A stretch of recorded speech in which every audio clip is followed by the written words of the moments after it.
आज का हमारा टॉपिक है, जैसे भी अभी हमने जो है पिछली क्लासेस में दो लाइन को पैरेलल और परपेंडिकुलर प्रूफ किया था। अब हम सीखेंगे पैरेलल और परपेंडिकुलर इक्वेशंस फाइंड आउट करना। लाइंस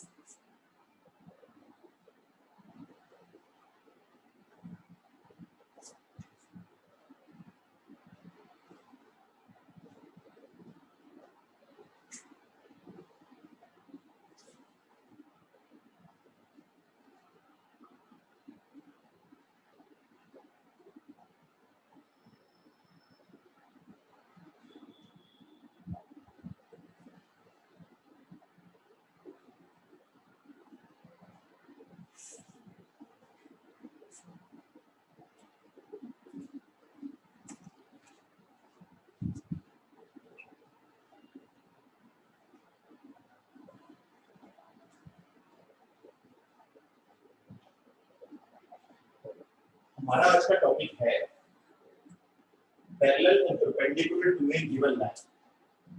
तो पहले हम बात करते हैं पैरेलल लाइंस। पैरेलल लाइंस का मतलब ये होता है कि जैसे कि सपोज दैट ये एक लाइन है, ये गिवन लाइन है और हमें ये लाइन फाइंड आउट करनी है। तो देखिए जैसे ये ax + by + c = 0, ये गिवन लाइन है हमारी और हमें फाइंड आउट करनी है ये लाइन जो लाइन के पैरेलल है। तो जब पैरेलल की बात की जाए तो पैरेलल में मैंने आपसे बताया था कि स्लोप सेम होते हैं। आप स्लोप सेम भी बोल सकते हैं या फिर x और y के कोएफिशिएंट भी सेम बोल सकते हैं। तो जो रिक्वायर्ड लाइन होगी हमारी उसमें x और y के कोएफिशिएंट सेम रहेंगे, बस कांस्टेंट डिफरेंट रहेगा। तो कांस्टेंट को हमने डिफरेंट को लैम्डा एज्यूम कर लिया। तो पहले बात करते हैं हम पैरेलल की।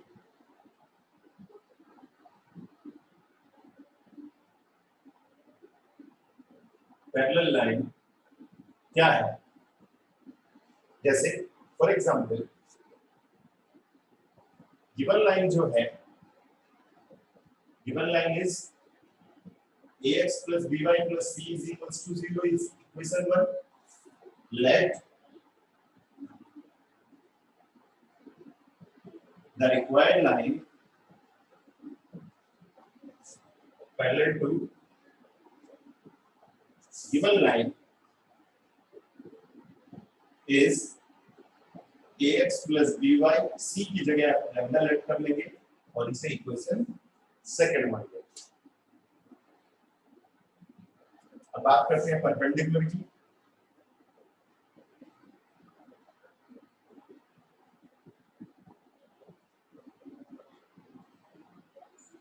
परपेंडिकुलर में आपको क्या करना है?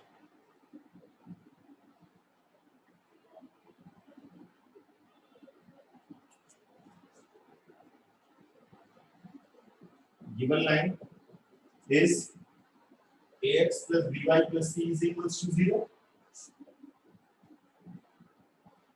required line is, आपको करना ये है कि x और y के कोएफिशिएंट को इंटरचेंज कर देना है। दैट इज bx ay, और इसके जो बीच का साइन है उसे चेंज कर देना है। प्लस है तो माइनस लगा दीजिएगा, माइनस है तो प्लस लगा दीजिएगा। क्या करना है आपको? x और y के कोएफिशिएंट को इंटरचेंज कर देना है और जो बिटवीन साइन है उसको चेंज कर देना है। माइनस है तो प्लस कर दीजिए, प्लस है तो माइनस कर दीजिए और c की जगह पे लैम्डा रख दीजिए। तो पैरेलल में आपको कुछ नहीं करना है, सिर्फ कांस्टेंट की जगह लैम्डा एज्यूम करना है। परपेंडिकुलर में कांस्टेंट की जगह लैम्डा तो एज्यूम करना ही है, बट x और y के कोएफिशिएंट को इंटरचेंज करना है। x के कोएफिशिएंट को y में कन्वर्ट करना है, y को x में कन्वर्ट करना है और बिटवीन जो साइन है उसको भी बदल देना है।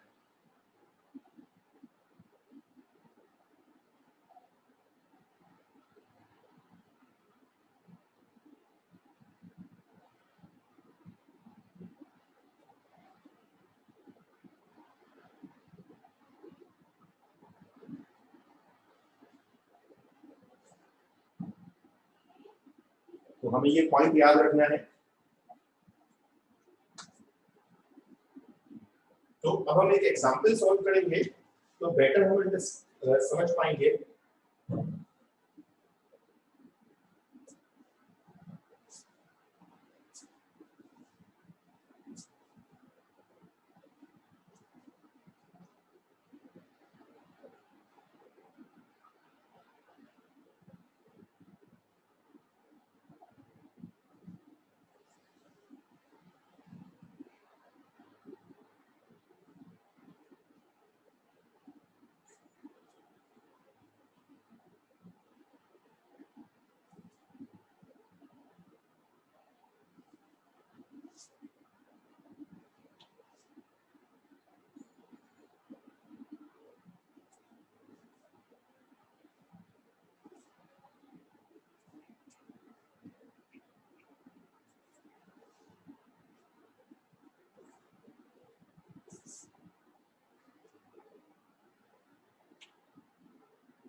एक एग्जांपल सॉल्व करते हैं।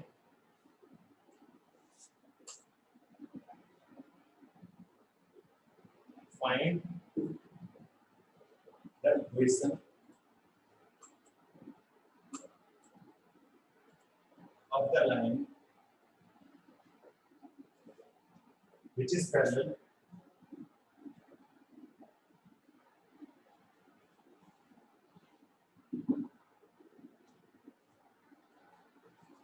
to 3x minus 2y plus 5 is equals to 0 and passing through the point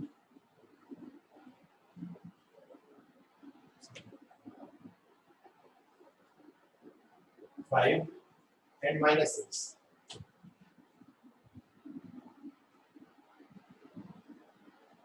तो इस क्वेश्चन को सिंप्लीफाई किया जाए।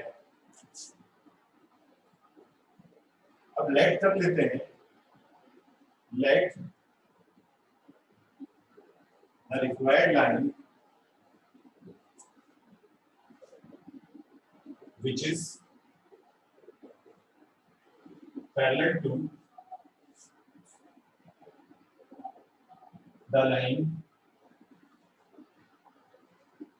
3x minus 2y plus 5 is equals to 0 is 3x minus 2y plus lambda is equals to 0। ये constant चाहे left में हो चाहे राइट में हो, अगर ये राइट में होता है, जैसे सपोज दैट कि -5 होता है, तो आपको कांस्टेंट की जगह पर ही लैम्डा ऐड करना है। ध्यान रखना है, कभी भी ये कांस्टेंट राइट में होता है तो आप उस कांस्टेंट की जगह पे ही लैम्डा ऐड करेंगे।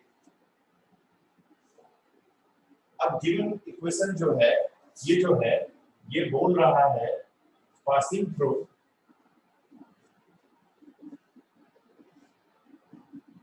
Five minus 6।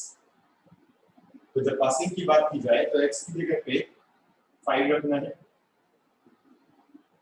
y की जगह पे -6 रखना है।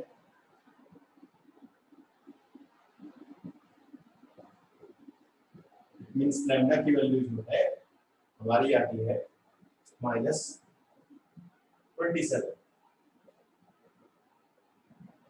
तो इसे पुट कर देंगे हम लोग, put in equation 1 3x minus 2y minus 27 is equals to 0, which is the answer। तो मैं आपसे फिर बता दूं कि आपको इक्वेशन को एज्यूम करना है जो पैरेलल है गिवन इक्वेशन के। तो आपको क्या करना है, कांस्टेंट जहां पे लिखा है चाहे वो कांस्टेंट राइट में हो चाहे लेफ्ट में हो, उस कांस्टेंट की जगह पर ही आपको लैम्डा एज्यूम करना है। उसके बाद उस इक्वेशन को 1 मानकर आप उसमें ये पॉइंट रख सकते हैं, x की जगह पे 5 और y की जगह -6, तो जिससे आपको लैम्डा की वैल्यू मिल जाएगी। लैम्डा की वैल्यू वापस इक्वेशन 1 में पुट कर दी जाएगी तो हमें आंसर मिल जाएगा। अब सिमिलर क्वेश्चन में आपको परपेंडिकुलर के लिए भी बताता हूं सेम क्वेश्चन को, कि अगर बात की जाए जैसे इस क्वेश्चन में हमने पैरेलल किया है,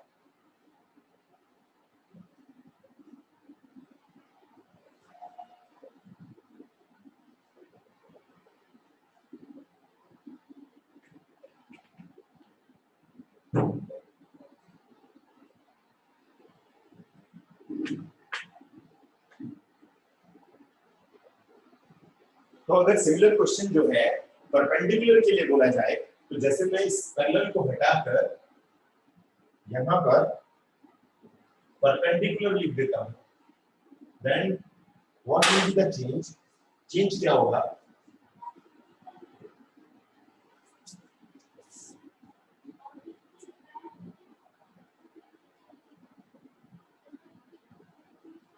तो अब ये परपेंडिकुलर लिख दिया जाता है, तो यहाँ परपेंडिकुलर लिखेंगे।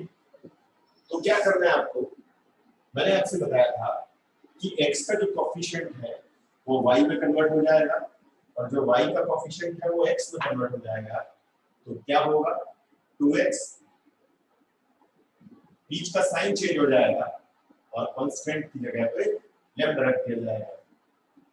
x और y के कोफिशिएंट को इंटरचेंज करना है और जो साइन है उसको बदल देना है। अब क्योंकि ये बोल दिया गया है कि ये पासिंग हो रहा है, इसका मतलब x की जगह पे 5 और y की जगह पे -6 रखा जाएगा। तो 2 × 5 3 × -6, तो देखिए ये प्लस माइनस माइनस हो गया।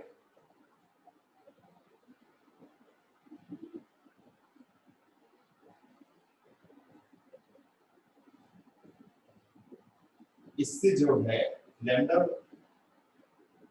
Is 8, put in first 2x plus 3y plus 8 is equals to 0, which is the required equation of line. तो परपेंडिकुलर के लिए आपने समझा और पैरेलल के लिए आपने समझा कि दोनों ही कंडीशन में हमें क्या करना चाहिए।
अब एक वर्ड आता है हमारा फुट ऑफ परपेंडिकुलर, इसके बारे में मैं आपको बता देता हूँ कि फुट ऑफ परपेंडिकुलर क्या होता है। जैसे मैं इसी में क्वेश्चन में लिख देता हूँ and also find foot of perpendicular. Foot of perpendicular क्या होता है उसको भी हम समझते हैं। फुट ऑफ परपेंडिकुलर जैसे कि अभी अभी मैंने आपसे बताया कि ये इक्वेशन थी हमारी 3x - 2y + 5 = 0। ये गिवन लाइन थी हमारी और ये थी रिक्वायर्ड लाइन। रिक्वायर्ड लाइन थी हमारी 2x + 3y + 8 = 0। इन दोनों को जो सॉल्व करके आता है ये इसे बोलते हैं m, यानी कि foot of perpendicular. Foot of perpendicular यानी कि m जो है यहाँ पर वो है हमारा फुट ऑफ परपेंडिकुलर। तो फुट ऑफ परपेंडिकुलर का मीनिंग क्या होगा? Intersecting lines. जैसे कि सपोज दैट अगर मैं इस लाइन को सॉल्व कर दूं तो ये जो हमें इंटरसेक्टिंग लाइंस मिलेंगे यानी कि x y की वैल्यू वही होंगे foot of perpendicular.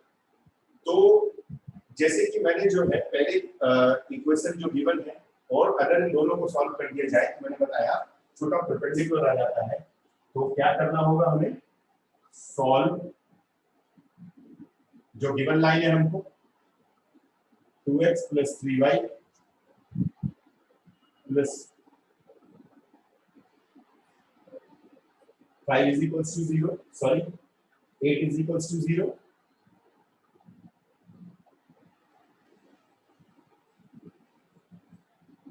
(3x - 2y + 5 = 0) और सेकंड इक्वेशन जो हमें मिली 2x + 3y + 8 = 0। अगर इसे सॉल्व कर दिया जाए यानी कि x की वैल्यू फाइंड आउट कर दी जाए तो क्या मिलेगा हमें? Foot of perpendicular. तो उसके लिए आप क्रॉस मल्टीप्लिकेशन करेंगे तो ज्यादा बेटर होगा। मैंने बताया x के लिए x की वैल्यू को छिपा लीजिए -2 5 3 8। y के लिए y को वैल्यू छिपा लीजिए लेकिन उल्टा कीजिए, पहले 5 8 3 2। x के कोएफिशिएंट लिखा देखिए मैंने यहाँ पर और जो कांस्टेंट है उसको लिखा। अब कांस्टेंट के लिए कांस्टेंट की वैल्यू को छिपा लीजिए और x के कोएफिशिएंट को लिखेंगे 3 -2 2 और 3। इसी क्वेश्चन में हम तीन चीजें सीख रहे हैं, चार चीजें हमने सीखी। पहले तो क्या सीखा, पैरेलल इक्वेशन फाइंड आउट करना। सेकंड हमने क्या सीखा, अगर परपेंडिकुलर बोले तो कैसे फाइंड आउट करना है। थर्ड हम ये सीख रहे हैं फुट ऑफ परपेंडिकुलर, यानी कि एक ही क्वेश्चन में मैंने आपको तीनों चीजें सिखा दी। पैरेलल इक्वेशन कैसे फाइंड आउट करते हैं, परपेंडिकुलर कैसे इक्वेशन फाइंड आउट करते हैं, और पैरेलल और गिवन इक्वेशन और परपेंडिकुलर इक्वेशन को सॉल्व कर दिया जाए तो हमें इंटरसेक्टिंग पॉइंट्स मिलेंगे which is foot of perpendicular. तो इसे सॉल्व किया जाए।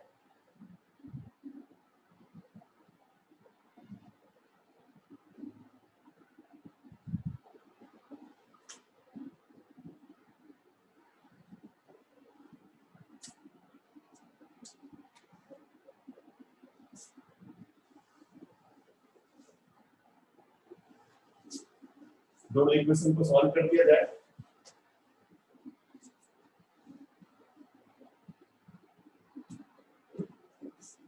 तो सॉल्व करने के लिए x अपॉन इसको इधर सिंपलीफाई किया जाता है,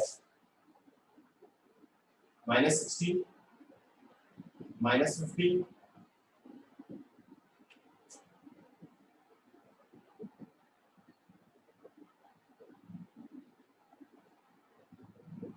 बीच में देखिए माइनस होता है, तो ये जो हमने किया इसमें इंटू किया 3 3 9 -2 2 4 तो माइनस माइनस प्लस हो गया, -31 -14 एंड 30।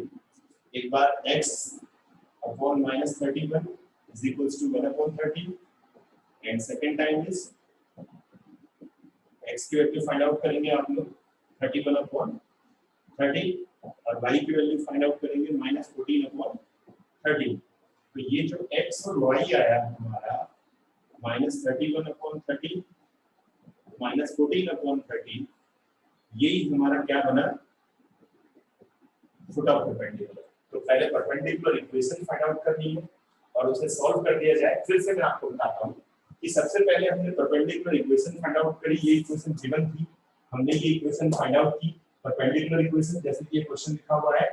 फिर अगर दोनों इक्वेशन को सॉल्व कर दिया जाए, जैसे कि क्रॉस मल्टीप्लिकेशन मैंने आपको सिखाया था, क्रॉस मल्टीप्लिकेशन मेथड या एलिमिनेशन मेथड से सॉल्व कर सकते हैं, किसी भी मेथड से, तो हमें जो है फुट ऑफ परपेंडिकुलर मिलेगा।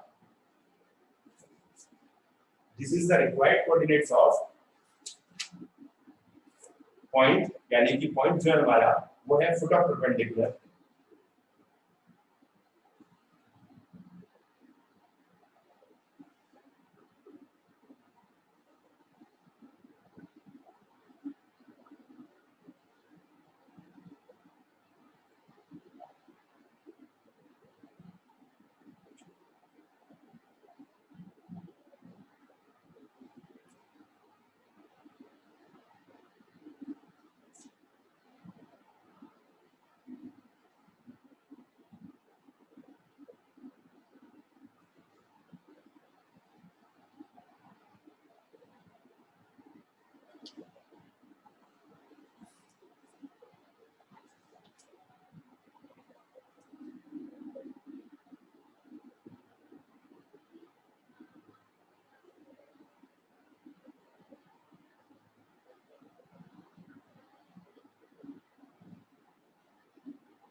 अब नेक्स्ट आता है हमारा पॉइंट है हमारा which is very important, image find out करना। वैसे तो हम इमेज इसी तरीके से फाइंड आउट कर सकते हैं जैसे हमने इसमें फाइंड आउट किया। अभी मैं आपको इमेज के बारे में बता देता हूँ कि इमेज क्या चीज होती है। बट इमेज को सॉल्व करने के लिए एक इजी मेथड भी किया जा सकता है और उससे फुट ऑफ परपेंडिकुलर भी अगर हमें ये लेंथी प्रोसेस लग रहा है तो हम लोग फुट ऑफ परपेंडिकुलर और इमेज डायरेक्ट फाइंड आउट कर सकते हैं एक नए मेथड से। इमेज जो है वो फुट ऑफ परपेंडिकुलर से ही बनती है।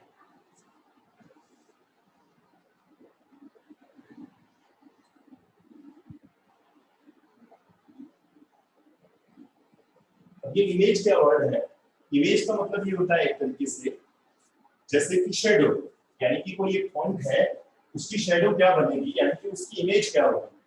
तो इमेज का मतलब यहाँ पर साइन चेंज नहीं करना है आपने को।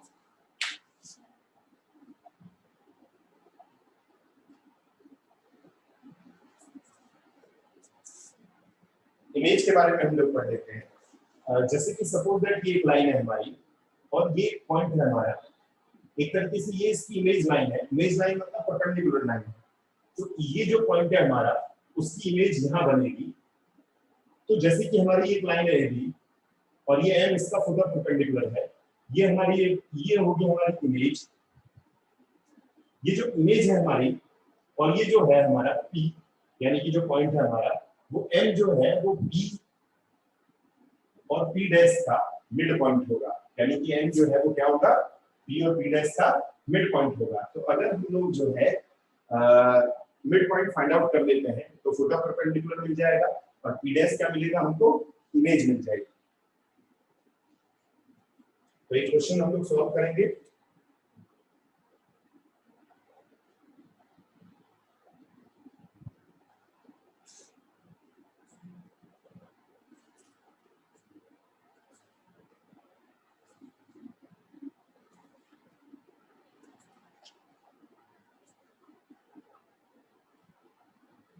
क्वेश्चन है हमारा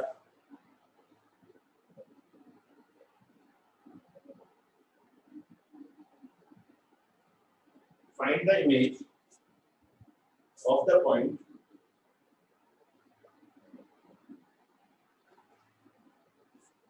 minus 812 with respect to the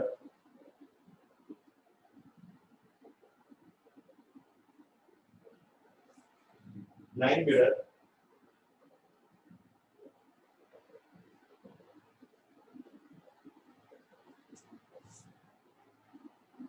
four x plus 3y plus 7y plus 13 is equals to 0। तो इस क्वेश्चन में देखिए ये जो ए बी हमको दिया हुआ है, कभी कभी ए बी के कोऑर्डिनेट दिए होते हैं तो आप इक्वेशन फाइंड आउट कर सकते हैं। तो ये जो हमें इक्वेशन दी हुई है 4x plus 3y 4x plus 7y plus 13 is equals to 0। तो अगर ए बी के कोऑर्डिनेट दिए हो तो इक्वेशन फाइंड आउट आप इजीली कर सकते हैं। अब हम इसे जो है एज्यूम कर लेते हैं, इमेज को अल्फा बीटा लेट कर लेते हैं। Let the image of P is P dash alpha beta. P के कोऑर्डिनेट आपको दे दिए हैं -8 और 12, -8 12 P के कोऑर्डिनेट दे दिए आपको। अब n जो है देखिए यहाँ पर m is midpoint of P and P dash। तो midpoint कैसे फॉर्मूला यूज करेंगे, x1 plus x2 by 2 यानी कि alpha -8 by 2 beta plus 12 by 2 x1 plus x2 by 2 y1 plus y2 by 2 x1 y1 x2 by 2। तो mid point का formula होता है हमारा x1 plus x2 by 2 y1 plus y2 by 2। अब देखिएगा as it lies on 4x plus 7y plus 13 is equals to 0, क्योंकि देखिए m जो है वो इस लाइन से पास हो रहा है, जो हमारी ए बी एक लाइन है, जो ए बी की इक्वेशन हमको दी हुई है 4x + 7y + 13। लाइज बोले या पासिंग बोले, इसका मतलब ये x और y की वैल्यू है, तो x की वैल्यू आ जाएगी अल्फा माइनस 8/2 और beta plus 12/2 plus 13 is equal to 0। आप इसे सॉल्व कर सकते हैं। 4 alpha minus 32 7 beta plus 26 is equal to 0। It means 4 alpha plus 7 beta plus 78 is equals to 0 is equation number 1। अब देखिएगा PP dash perpendicular to 4x plus 7y plus 13 is equals to 0। It means slope of means that is slope of PP dash and slope of AB is equals to -1। तो PP dash का slope कैसे निकालेंगे आप? y2 - y1 / x2 - x1 से। देखिए PP dash का slope कैसे निकलेगा, यहाँ सॉल्व कर सकते हैं आप लोग। Slope of PP dash y2 - y1, y2 जो है वो है बीटा -12, आप चाहे तो उसे भी मान सकते हैं y2 को 12 minus beta x2 - x1 means -8 minus alpha.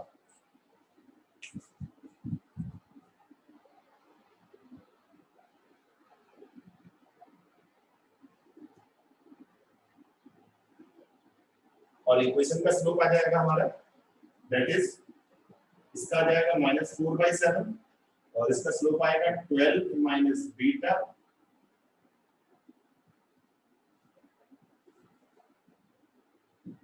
12 minus beta -8 minus alpha और इसका स्लोप आया हमारा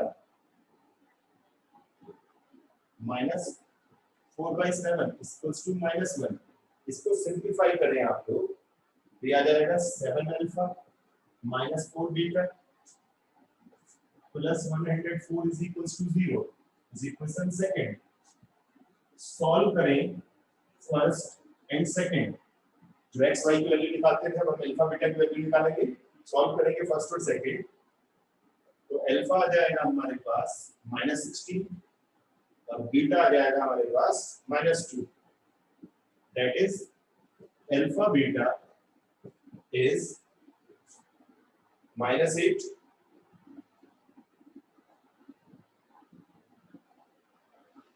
-16 and -2, जो हमारी इमेज होगी।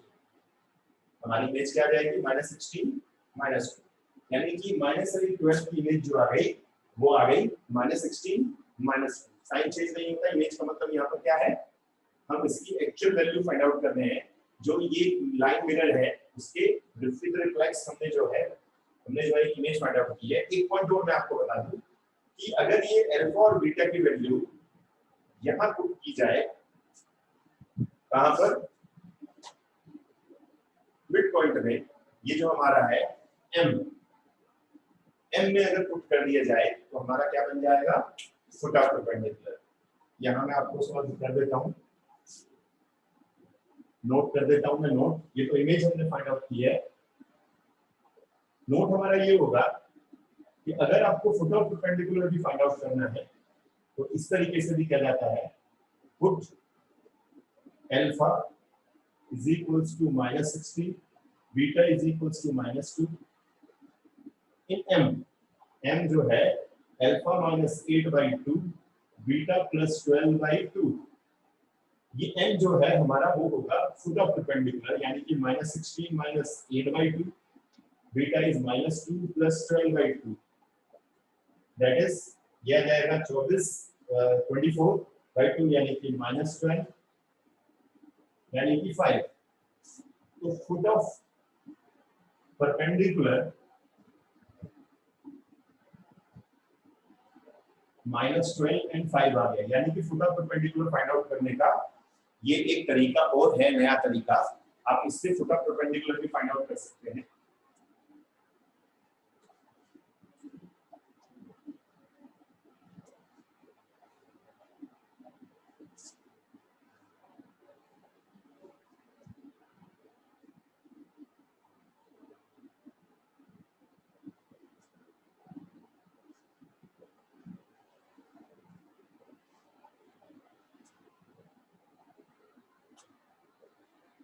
यानी कि m जो है फुट ऑफ परपेंडिकुलर, अगर पूछे क्वेश्चन में, इसमें तो सिर्फ इमेज पूछा गया है, तो मैंने आपसे foot of perpendicular find out करने का और ये एक नया तरीका सिखा दिया जिससे आप foot of perpendicular easily find out कर सकते हैं।